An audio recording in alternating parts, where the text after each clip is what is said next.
ಮೈಸೂರು ದಸರಾ ಮೈಸೂರಿನಲ್ಲಿ ಸಂಭ್ರಮ ಸಡಗರ ಜೋರಾಗಿದೆ. ಇವತ್ತು ಆಯುಧ ಪೂಜೆ. ಅಂಬಾವಿಲಾಸ ಅರಮನೆಯಲ್ಲಿ ಆಯುಧ ಪೂಜೆಯ ಸಂಭ್ರಮ ಕಳೆಗಟ್ಟಿದೆ. ಯದುವೀರ್ ಒಡೆಯರ್ ಅವರಿಂದ ಪೂಜೆ ಪೂರ್ಣಾಹುತಿಯಾಗಿರುವಂಥದ್ದು. ಬೆಳಗ್ಗೆ 6 ಗಂಟೆಯಿಂದ ಚಂಡಿಕಾ ಹೋಮ ಆರಂಭವಾಗಿದೆ. ಕೋಡಿ ಸೋಮೇಶ್ವರ ದೇವಾಲಯಕ್ಕೆ ಆಯುಧಗಳನ್ನು ಈಗ ತರಲಾಗಿದೆ. ಅರಮನೆಯಿಂದ ಪಲ್ಲಕ್ಕಿಯಲ್ಲಿ ಆಯುಧಗಳನ್ನು ತೆಗೆದುಕೊಂಡು ಹೋಗಲಾಗುತ್ತೆ.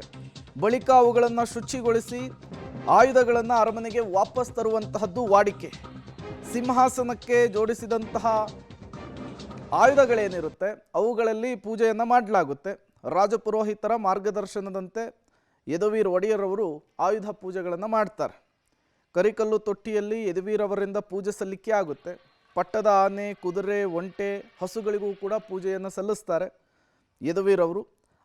ಅದಾದಮೇಲೆ ಅರಮನೆಯಲ್ಲಿರುವಂತಹ ಕಾರು, ಇತರೆ ವಾಹನಗಳಿಗೂ ಕೂಡ ವಿಶೇಷ ಪೂಜೆ ಸಲ್ಲಿಸುವಂತಹ ಕೆಲಸ ಆಗುತ್ತೆ. ಮತ್ತಷ್ಟು ಡೀಟೇಲ್ಸನ್ನು ಕೊಡೋದಕ್ಕೆ ನಮ್ಮ ಪ್ರತಿನಿಧಿ ರಾಘು ನೇರ ಸಂಪರ್ಕದಲ್ಲಿ ಜಾಯಿನ್ ಆಗಿದ್ದಾರೆ. ರಾಘು, ಸಾಂಸ್ಕೃತಿಕ ನಗರಿ ಮೈಸೂರಿನಲ್ಲಿ ಆಯುಧ ಪೂಜೆಯ ಸಂಭ್ರಮ ಸಡಗರ ಹೇಗಿದೆ? ಯಾವ ರೀತಿಯ ವಿಧಿವಿಧಾನಗಳು ನೆರವೇರ್ತಾ ಇದ್ದಾವೆ? ಎಕ್ಸ್ಪ್ಲೇನ್ ಮಾಡಬಹುದಾ ಅಂತೇಳಿ. ಪ್ರೇಮ, ಇವತ್ತು ಮೈಸೂರಿನ ಅಂಬಾವಿಲಾಸ ಅರಮನೆಯಲ್ಲಿ ಆಯುಧ ಪೂಜೆ ಸಂಭ್ರಮ ಜೋರಾಗಿರುವಂಥದ್ದು ಗಮನಿಸ್ತಾ ಇದ್ದೀರಿ. ನಾನು ಅಂಬಾವಿಲಾಸ ಅರಮನೆಯ ಮುಂಭಾಗದಲ್ಲಿದ್ದೇನೆ. ಇವತ್ತು ಬೆಳಗ್ಗೆ 6 ಗಂಟೆಯಿಂದಲೇ ವಿವಿಧ ಪೂಜೆ ಕೈಂಕರ್ಯಗಳೆಲ್ಲವೂ ಕೂಡ ಆರಂಭ ಆಗುತ್ತೆ.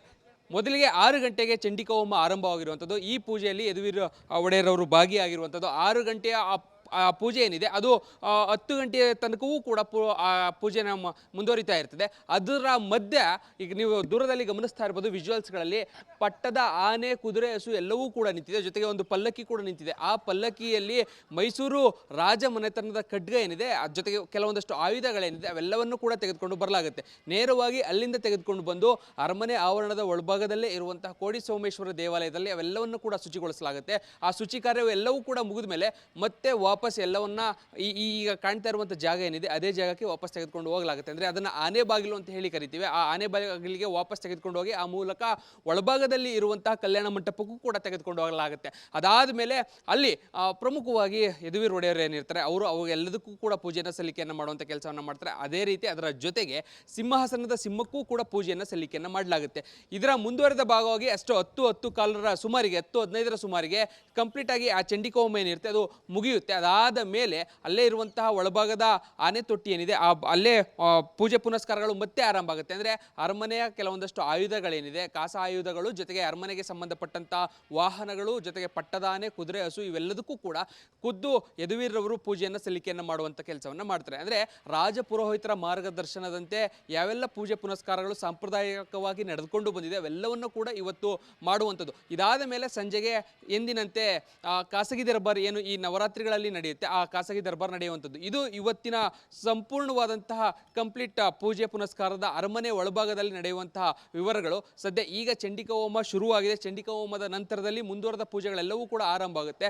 ಅರಮನೆಯಲ್ಲಿರುವಂತಹ ಕಾಸ ಆಯುಧಗಳೇನಿದೆ ಅವೆಲ್ಲದಕ್ಕೂ ಕೂಡ ಪೂಜೆಯನ್ನು ಸಲ್ಲಿಕೆಯನ್ನು ಮಾಡುವಂಥ ಕೆಲಸಗಳು ಆಗುತ್ತೆ. ಪ್ರಮುಖವಾಗಿ ಪ್ರತಿ ಬಾರಿಯೂ ಕೂಡ ಇದು ಸಾಂಪ್ರದಾಯಿಕವಾಗಿ ಈ ಹಿಂದಿನಿಂದಲೂ ಯಾವ ರೀತಿ ನಡೆದುಕೊಂಡು ಬಂದಿದೆ ಅದೇ ರೀತಿ ನಡೆದುಕೊಂಡು ಹೋಗುವಂಥದ್ದು.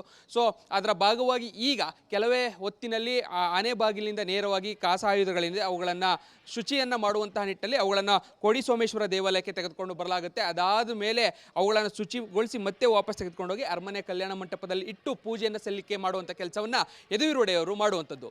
Prem. Okay, thank you Raghu ತಮ್ಮೆಲ್ಲ ಮಾಹಿತಿಗಾಗಿ. ಶರವನ್ನರಾತ್ರಿಯ 9ನೇ ದಿನ ಇವತ್ತು ಮೈಸೂರು ಅರಮನೆಯಲ್ಲಿ ಸಾಂಪ್ರದಾಯಿಕ ಆಯುಧ ಪೂಜೆ ನಡೀತಾ ಇದೆ. ರಾಜ ಪರಂಪರೆಯಂತೆ ಬೆಳ್ಳಂಬೆಳಗ್ಗೆನೇ ರಾಜವಂಶಸ್ಥರಾದಂತಹ ಯದುವೀರ್ ಒಡೆಯರ್ ಅವರು ಈಗ ಪೂಜಾ ಕೈಂಕರ್ಯಗಳಲ್ಲಿ ತೊಡಗಿಕೊಂಡಿದ್ದಾರೆ. ಸಾಕಷ್ಟು ಪೂಜಾ ಕೈಂಕರ್ಯಗಳು ನಡೆಯುತ್ತೆ ವಿಧಿವಿಧಾನದ ಪ್ರಕಾರ. ಜೊತೆಗೆ ಮುಖ್ಯವಾಗಿ ರಾಜಪುರೋಹಿತರ ಮಾರ್ಗದರ್ಶನ ಕೂಡ ಇದಕ್ಕೆ ಇರುವಂಥದ್ದು. ಹಿಂದೂ ಧರ್ಮದಲ್ಲಿ ಆಯುಧ ಪೂಜೆಗೆ ತುಂಬ ವಿಶೇಷವಾದಂತಹ ಮಹತ್ವವಿದೆ. ಪುರಾಣಗಳ ಪ್ರಕಾರ ಈ ದಿನ ಆಯುಧಗಳನ್ನು ಪೂಜಿಸುವಂತಹ ಸಂಪ್ರದಾಯವನ್ನು ಕೂಡ ರೂಢಿಸಿಕೊಂಡು ಬರಲಾಗಿದೆ.